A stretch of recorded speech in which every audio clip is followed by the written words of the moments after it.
अभी जो है वह हम लोग 2022 के प्रथम पाली के प्रश्न पत्रों को देखेंगे। तो इस पहला प्रश्न है, भवत शब्द के षष्ठी बहुवचन का रूप क्या होगा?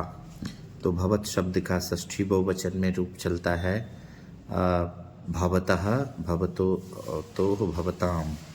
तो षष्ठी बहुवचन पूछा है, तो षष्ठी एक वचन में भवतः और बहुवचन में भवताम हो जाएगा, तो डी उत्तर हो जाएगा। दूसरा प्रश्न है, तिष्ठति का धातु क्या है? तो ये हमने पहले भी बताया है कि कुछ धातुओं में आदेश अलग से हो जाता है। धातु मूल धातु से पृथक जो है वो धातु कहीं कहीं पर, जैसे स्था धातु है जिसको तिष्ठ आदेश, ये इससे पहले के अभ्यास में हम लोगों ने देखा है कि स्था को तिष्ठादेश हो जाता है।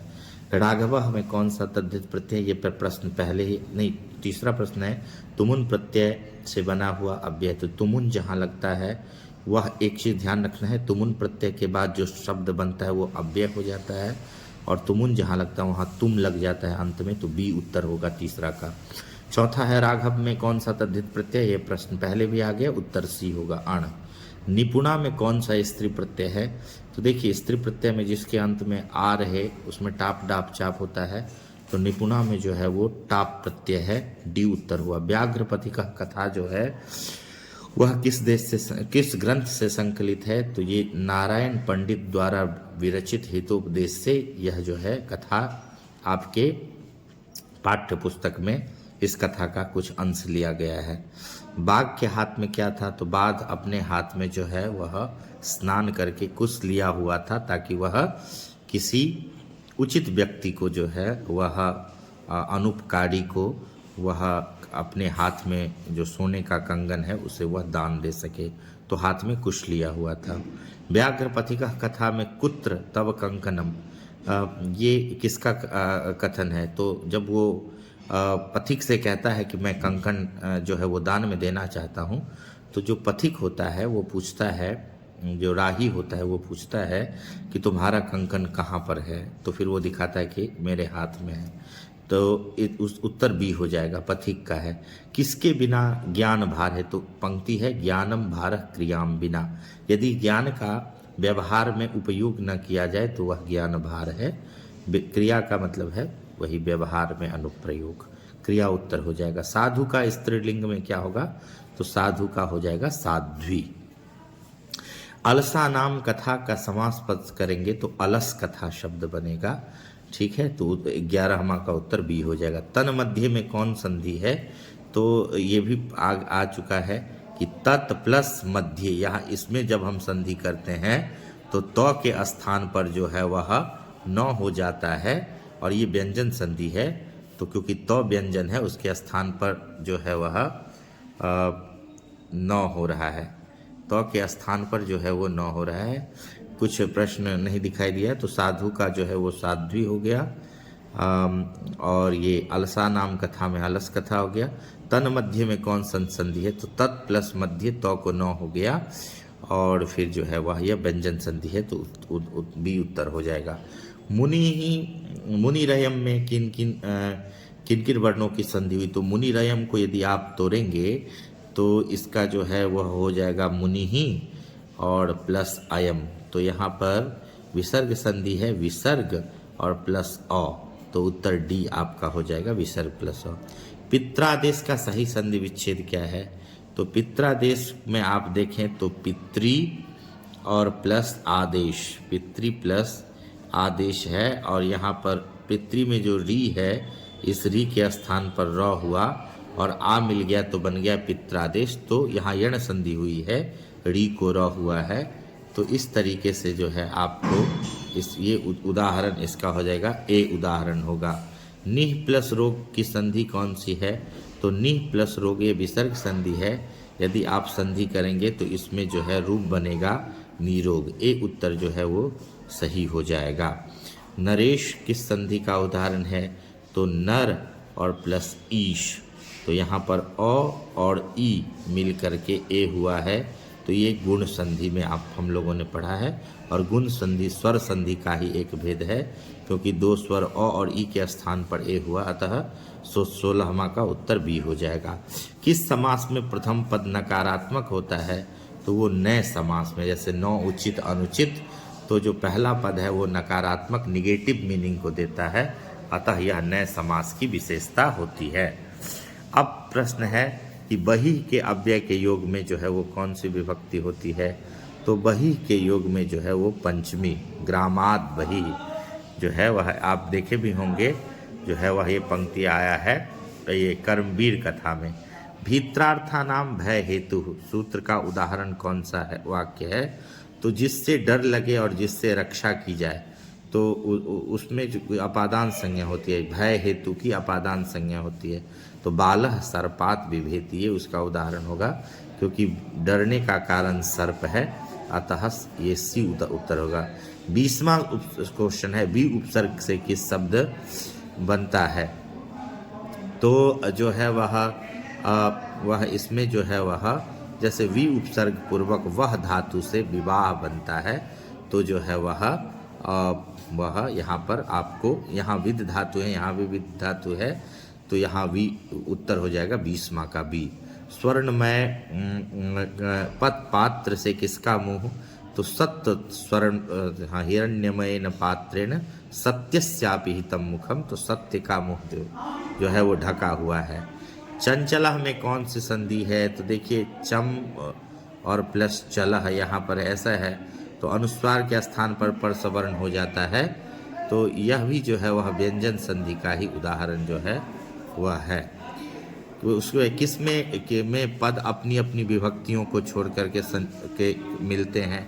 तो ये काम समास में होता है। जब भी दो पदों में आप समास करते हैं तो जो है वह पद अपने अपने विभक्ति को छोड़ देते हैं और फिर आपस में मिल जाते हैं। प्रजातंत्र का क्या विग्रह है? तंत्र मतलब होता है शासन, प्रजानाम तंत्रम। 24वां क्वेश्चन है, प्रजाओं के शासन को प्रजातंत्र कहते हैं, जिसमें जो है वह शासन मुख्य अंतिम रूप में प्रजा के हाथ में होता है। तो हो गया ए, प्रजानाम तंत्रम। पृथक के योग में कौन सी होती है? तो पृथक बिना नानाभिस तृतीयान्यतरस्याम, तो तृतीया भी होती है। कौन सी विभक्ति नहीं होती है? तो हमने इससे पहले भी बताया था 2, 3 और 5 ये विभक्ति होती है। चतुर्थी विभक्ति नहीं होती। द्वितीया भी होती है, तृतीया भी होती है, पंचमी भी होती है, चतुर्थी नहीं होती है। प्रश्न पूछ रहा है नहीं होती है। यस्य च भावेन भाव लक्षणम सूत्र का उदाहरण क्या है? तो इसमें दोनों में जो है वह जैसे कि ये नहीं होगा, मोक्ष इच्छास्ति नहीं होगा।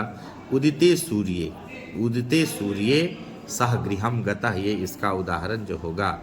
निक्षा अव्यय के योग में कौन सी विभक्ति होती है? तो अभितः परितः समया निक्षाहा प्रतियोगी पे पहले भी बताया गया है। निक्षा के योग में 27वां का उत्तर डी होगा। संभवम में कौन सा उपसर्ग है? तो सम उपसर्ग पूर्वक भू धातु है, तो सम उपसर्ग है संभवम। संभवम, संस्कृतम, सब में सम है। धनुषा में मूल शब्द जो है वो धनुष है, उसी के तृतीया एक धनुष सी धनुष ऐसे रूप चलता है, तो मुख्य शब्द धनुष है और इसका तृतीया एक वचन में धनुषा रूप चलता है। अस्ति किस धातु का रूप है? तो अस्ति जो है वो भूत अस धातु का रूप है, अस्ति स्तः सन्ति।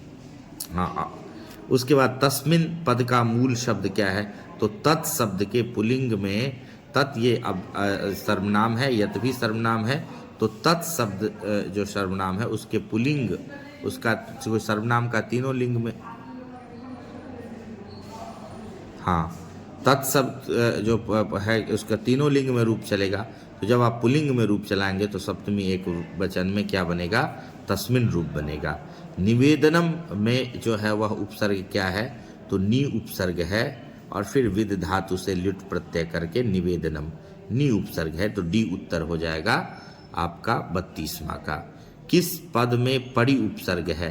तो देखिए यहाँ पर प्रति प्लस एकम प्रत्येकम, यहाँ भी जो है वो प्रति है, यहाँ प्र है और यहाँ परिणाम में पड़ी है, तो उपसर्ग साफ साफ यहाँ दिखाई दे रहा है, तो 33 का ए हो जाएगा। किस वाक्य में सप्तम अधिकरणे सूत्र च से सप्तमी हुई है?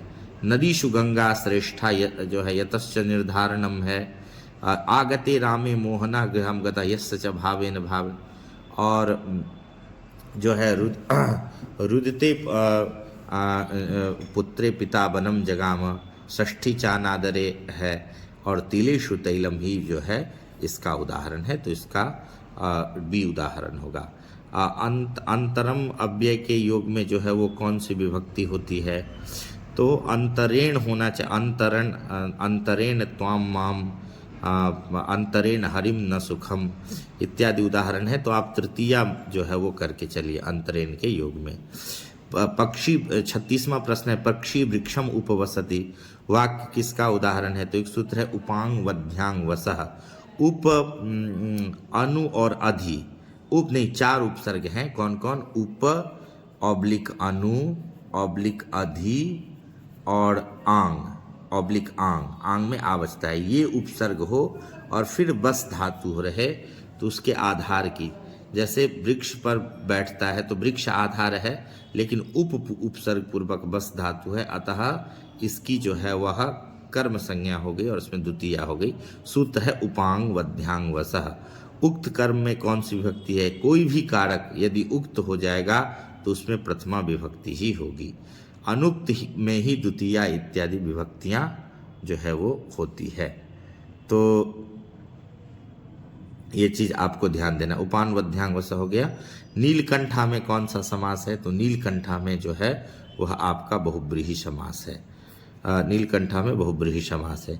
किस पद में द्विगु समास है, नीलकंठ शिव को कहते हैं, नीलाकंठ है जिसका, अतः बहुब्रीहि समास हुआ। किस पद में द्विगु समास है, तो द्विगु समास में दोनों पद अर्थ प्रधान होता है। राष्ट्रपति में ये तत्पुरुष है, गजानन में जो है वह बहुब्रीहि है, सप्तपदी में द्विगु है, और राम और कृष्ण जहाँ भी हम द्विगु समास करते हैं तो वहाँ पर अच्छा द्विगु समास पूछा है, तो द्विगु समास हमेशा संख्या पूर्वक होता है जिसमें संख्यावाचक पद पूर्व में होते हैं। यहाँ सप्त सब संख्यावाचक है, अतः यह द्विगु समास का उदाहरण है। किस समास में उत्तर पद, ये भी प्रश्न कई बार आया है, उत्तर होगा तत्पुरुष समास में उत्तर पद के अर्थ की प्रधानता होती है।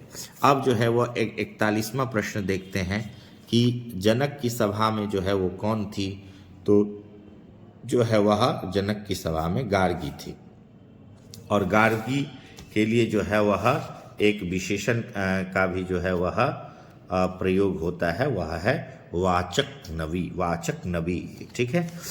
उसके बाद मधुरा विजयम जो है वह गंगा देवी ने अपने पति के मदुरई विजय के ऊपर लिखा है, तो गंगा देवी इसकी रचयिता हैं, तो 42 का हो गया सी।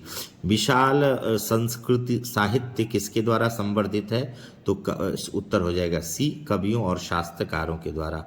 भारत महिमा पाठ में पुराणों से कितने पद्य, तो ध्यान रखिए भारत महिमा पाठ में कुल 5 पद्य हैं, और 5 पद्य में से 2 पुराण से लिए गए हैं और 3 जो संस्कृत की टेक्स्ट है उसके अध्यक्ष जो हैं वह उमाशंकर शर्मा ऋषि, उनके द्वारा रचित 3 श्लोक है और 2 श्लोक जो है पुराण से लिया गया है।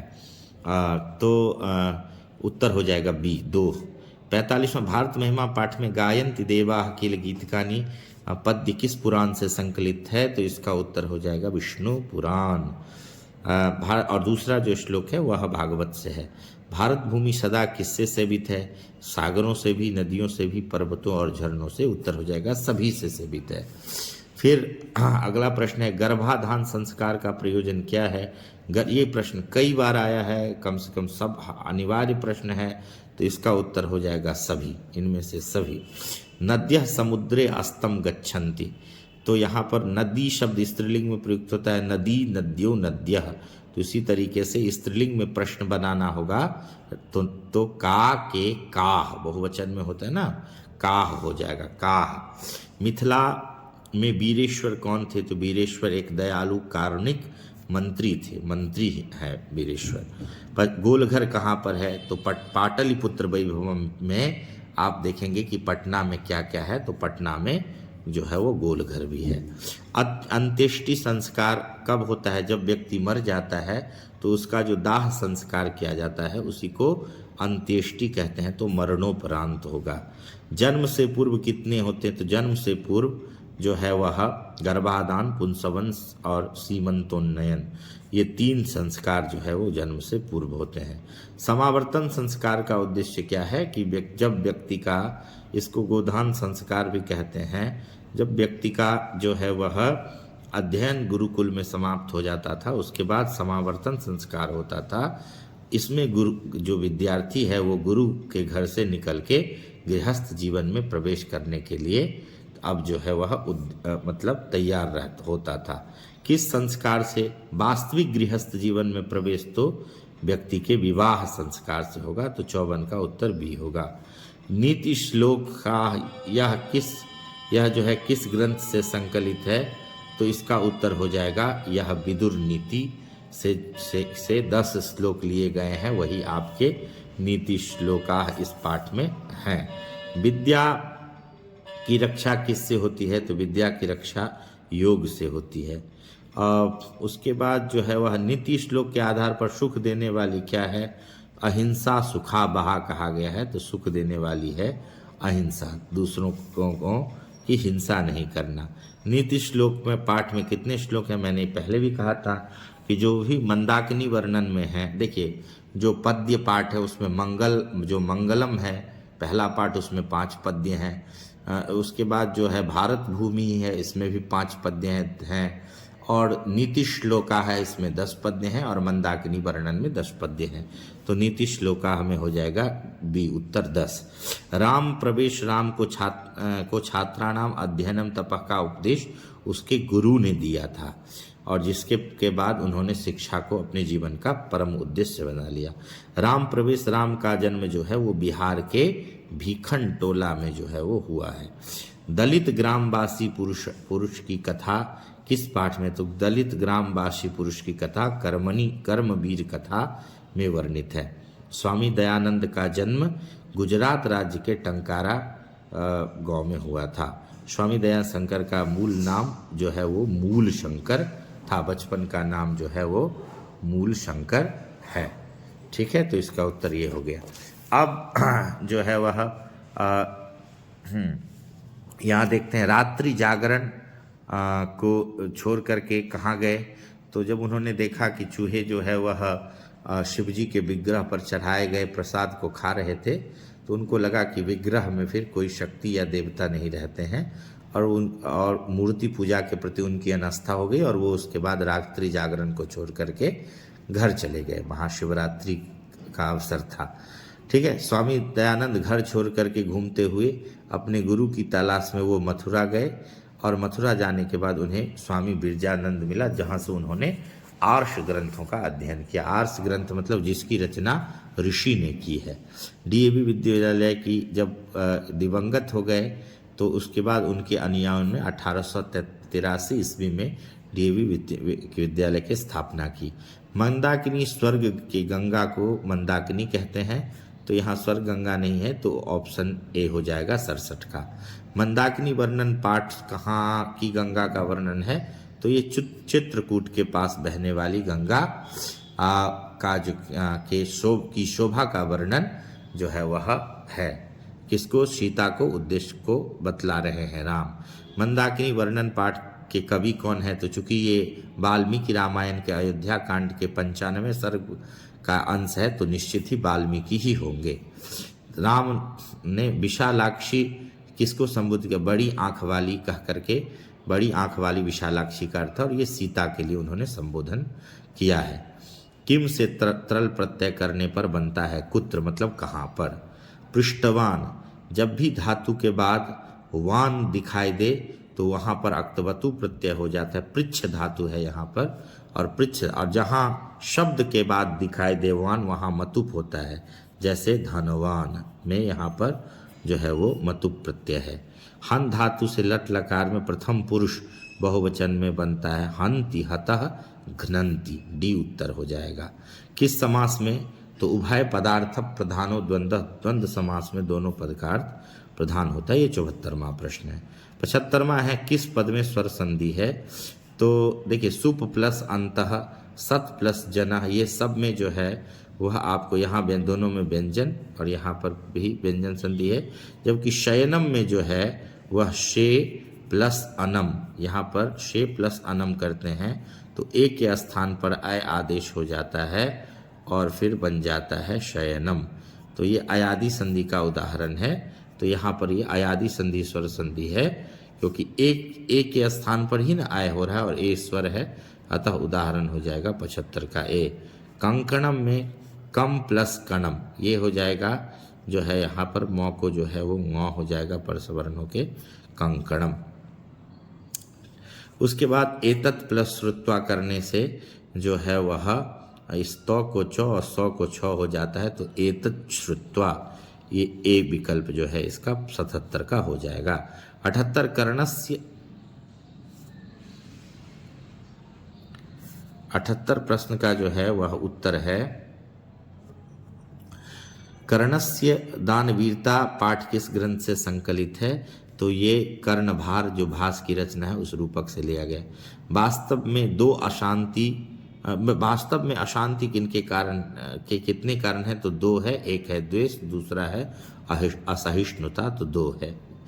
80वां प्रश्न का उत्तर है शास्त्रकारा, ये पाठ जो है वह रुचिकर बन सके इसलिए प्रश्न और उत्तर की शैली में जो है वो लिखी गई है। मथ धातु से अक्त्वा, जहाँ भी अक्त्वा होता है वहाँ त्वा लगता है और इसीलिए उत्तर मथित्वा हो जाएगा। दा जो है वो प्रत्यय समय वाचक शब्दों से लगता है, समय अर्थ को बताता है, तो सर्वस्मिन काले स्थिति सर्वदा, तो ये दा प्रत्यय हुआ है यहाँ पर, साफ साफ सर्वदा में दा दिखाई दे रहा है। रजक के स्त्रीलिंग में रजकी बनता है रूप, डी हो जाएगा। अनोरणीयान महतो महीयान, ये जो है वह मंगलम पाठ में है, पंक्ति ही है मूल स्वर महतो महीयान, तो ए हो जाएगा 84 का। मंगलम पाठ में अभी हमने कहा 5 पद्य हैं, 5 मंत्र हैं, उपनिषद से ही पांचों लिए गए हैं अलग अलग। पटना हमेशा युद्ध, आग और बाढ़ का भय रहेगा, ये जो है वह भगवान बुद्ध ने यह जो है वह भविष्यवाणी की है। प्रश्न है काव्य मीमांसा के कवि कौन है। पाटलिपुत्र वैभवम में ये आया है कि राजशेखर ने काव्य मीमांसा में पटना के में रहने वाले विद्वानों के बारे में बात की है, तो राजशेखर की रचना है काव्य मीमांसा। अब जो है वह 88वां क्वेश्चन है अलस कथा पाठ किस ग्रंथ से संगत, तो विद्यापति की जो पुरुष परीक्षा है उससे जो है ये अलस कथा जो है वो लिया गया है, तो उत्तर हो जाएगा पुरुष परीक्षा से। अलस कथा कैसी कथा है, तो ये एक व्यंग्यात्मक कथा है, जो है वो व्यंग किया गया है आलसियों के ऊपर। अच्युत राय कहाँ के राजा थे, तो विजयनगर के। जब अलस शाला में आग लगती है तो कौन भाग गया, जितने भी धूर्त थे जो आलसी का के वेश में वहाँ रह करके भोजन करते थे वो सारे भाग गए, और जो वास्तविक आलसी 4 हैं वो वहाँ पर जो है वो वहाँ से नहीं भागे। सिख संप्रदाय के 10वें गुरु जो हैं वो गुरु गोविंद सिंह हैं, जिनका गुरुद्वारा है। हम सबों, ये 93 प्रश्न है, हम सबों में भारतवर्ष के प्रति क्या होनी चाहिए, तो देशभक्ति होनी चाहिए, डी उत्तर है।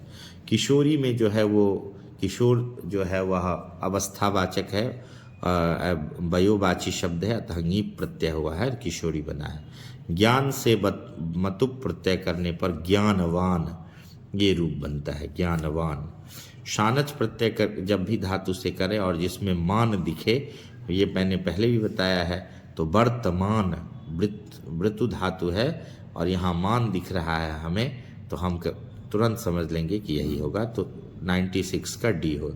97 है नमन में जो है कौन सा प्रत्यय है। मैंने पहले भी आप लोगों से कहा है कि धातु के बाद जहाँ अन दिखाई दे वहाँ सत्री प्रत्यय होता है, और यदि अनम जैसे अनम हो, जैसे नमनम होता तो फिर लुट प्रत्यय। हरणम, चलनम, पठनम, गमनम, ये जो है, या पठन गमन जहाँ नौ हलंत हो, हसन लिखन, इसमें सत्री हो जाएगा।